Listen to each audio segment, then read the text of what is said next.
Welcome to Bunny Trails, a whimsical adventure of idioms and other turns of phrase. I'm Dan Pugh. And I'm Shauna Harrison. Each week, we take an idiom or other turn of phrase and try to tell the story from its entry into the English language to how it's used today.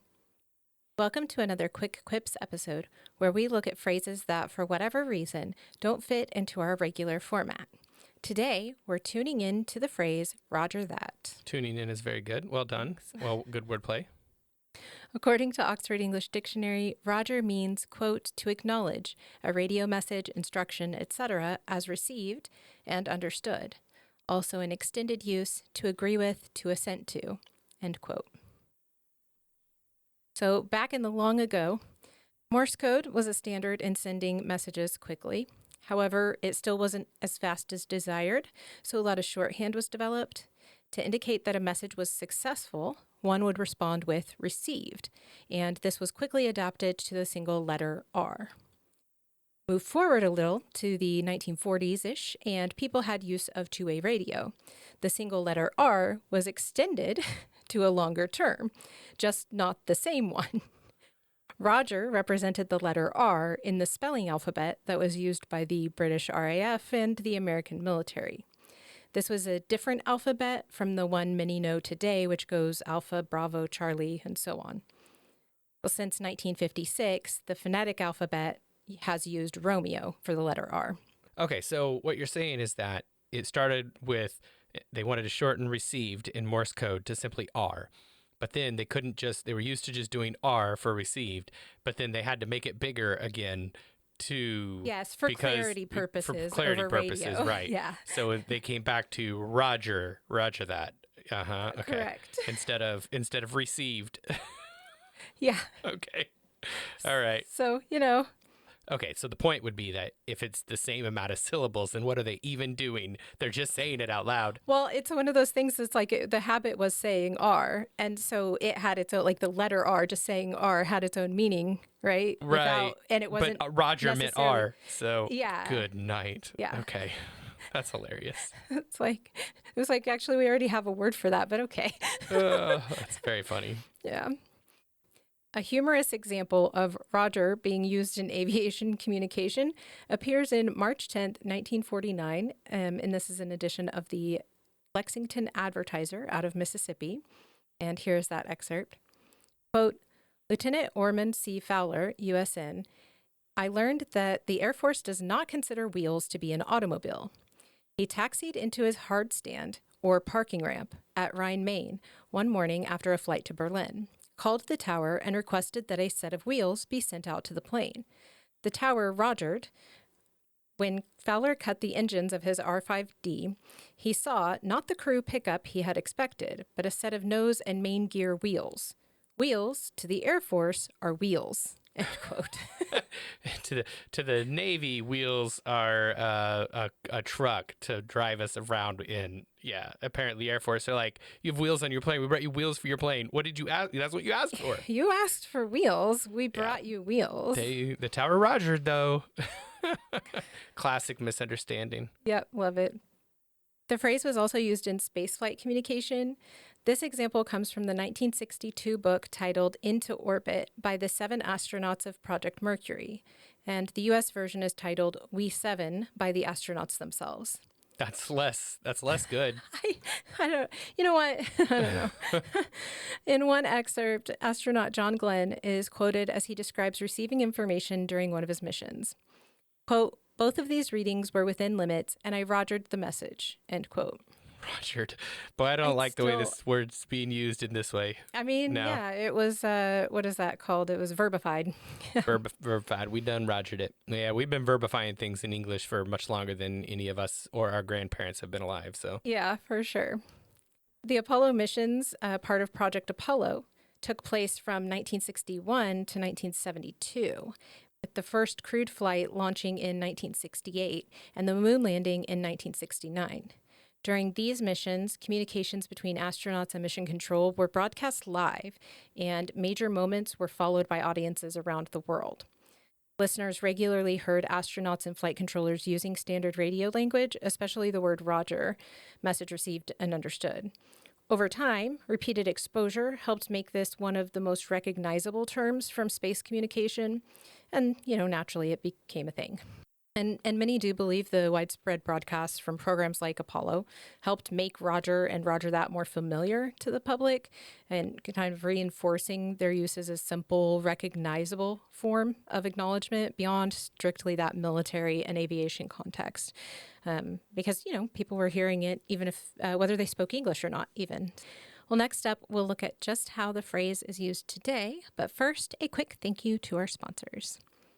This episode is brought to you by our amazing patrons on Patreon.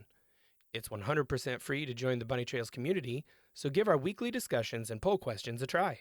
If you love our content and want more, we have some paid tiers too, including early access to the week's episode, a weekly behind-the-scenes video, and original digital artwork once a month made by me. You can also get awesome name recognition like Pat Rowe and JGP do every episode. And our top spot is currently occupied by the amazing Mary Hulsig Lopez. You can join the Bunny Trails community for free at Bunny Trails Pod on Patreon. That's patreon.com/bunnytrailspod. Roger was further reinforced in pop culture throughout the late 1900s. It appears in the 1980 comedy Airplane. In one scene, as the plane taxis to the runway, confusion breaks out among the pilots, navigation, and control tower, who are named Victor, Clarence, and Roger.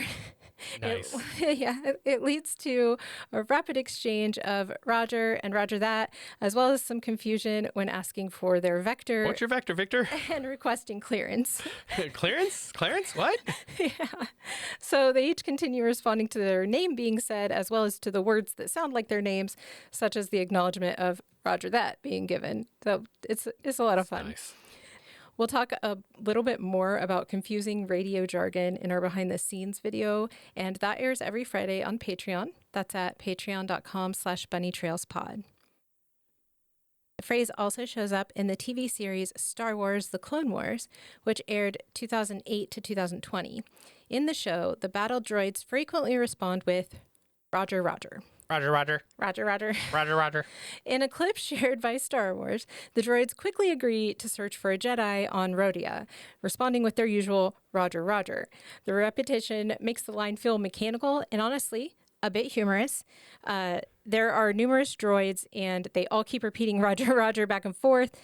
In fact, many people today refer to these particular battle droids as Roger, Roger droids. Yeah, it reminds me a lot of the 1980s movie Spies Like Us with Dan Aykroyd, and where they're like doctor, doctor, doctor, doctor, doctor, doctor, and this is what it reminds me of: Roger, Roger, Roger, Roger, Roger, Roger, Roger, Roger, Roger, Roger, Roger, And they sound a little bit. They use, in this case, the droids. They're very happy or something. They just seem like I know it's because it's kind of higher pitched, and it's almost like they're excited. They're all like, "Oh, Roger, Roger, Roger, Roger," like they're little too excited. The phrase also appears in gaming. A mobile game by Belka Games is titled Roger That, Merge Adventure. Here's an intro for the game on their website. Quote, "Dive into Roger That, Merge Adventure and explore the Pirate Kingdom through innovative merging and thrilling expeditions. Help Roger and Lotta renovate and explore mysterious lands, uncovering family secrets and hidden treasures." End quote. So this one's about pirates, which makes me think of Jolly Roger. So, the game uses the term Roger with some layered meaning. Jolly Roger that. Jolly Roger that. Well, that's about all we have for today. If you have any thoughts on the show or pop culture references we should have included, reach out to us on Patreon, patreon.com/bunnytrailspod, or comment on our website, bunnytrailspod.com. It is poll time. Recently, we asked our patrons, how do you feel about AI tools? 38% said, I don't trust them. Cautiously optimistic and overhyped followed closely behind, with only 13% stating that they love them. Jan said, quote, I don't have a favorite, but I do try to use and compare them. I kind of see them like Wikipedia. Wouldn't want to use them as a main source, but a good place to start, end quote. That makes sense. Emily shared, quote, they're great for solving problems faster than myself, e.g., I needed dates for all the Thursdays in the semester. I could figure it out myself, but AI can do it faster, end quote. Yes, assuming it was right, though, Emily. Yeah. Cheryl added, quote, I've used AI to help me with ADHD stuff I struggle with, like putting things in my calendar, reminders, focus, breaking my tasks down. It does have a large environmental cost, though, end quote. Yeah, I think, Cheryl, I agree with you. The environmental costs that we're learning more and more about every day are pretty huge. Glitter Fluff shared, quote, I appreciate AI that helps us optimize efficiencies and help with things like scheduling, pathing, diagnostics, etc. I have a deep loathing for all things generative AI. I've had friends waste hours of my time for days where I was trying to have meaningful conversations about the intersectionality of queerness and race, only to find out that they had been feeding my side into ChatGPT and then sending me paragraphs of generated text. And the art is bad. I was very interested early on for how AI could help me create references for my own original pieces. Give me a squirrel in a party hat riding a wooden horse, and then I could use that as a reference image to draw my own work. So much faster than searching Google for reference photos and Frankensteining them together like a serial killer. But at this point, I have so much anger about how the people who own and manage AI services that I won't use them even for that. End quote. There really is a lot happening very quickly in regards to AI integration within daily lives. I prefer to keep AI at a little distance, though I use it with some frequency. I don't want to have accounts and don't save history, and I avoid the use of AI tools that are available within programs. When I'm teaching, I tell people that they should view AI resources as a tool. It's not a trusted source and it's not always accurate. In fact, most AI tools will tell you that themselves, so be careful when using it. Well, Mary said, quote, I don't trust it, which seems weird from a person who once planned to be an AI coder. However, I don't want AI making medical decisions about whether a procedure or a test should be approved. I don't mind doctors using it to speed access to knowledge because they can still choose which sources to trust. I tested out AI for grammar correction, but then I ended up editing the heck out of it anyway. That said, I like some of the wording choices it gave me, but when I write, I want it to be my words, end quote. Well, I will say this poll was from a few months ago, and I feel like everyone's opinions may have changed over the last few months for good or ill. For me, I went from cautiously optimistic to mostly against AI pretty quickly. I recognize that there are many things that AI could help with, but I do not trust the people or companies creating them.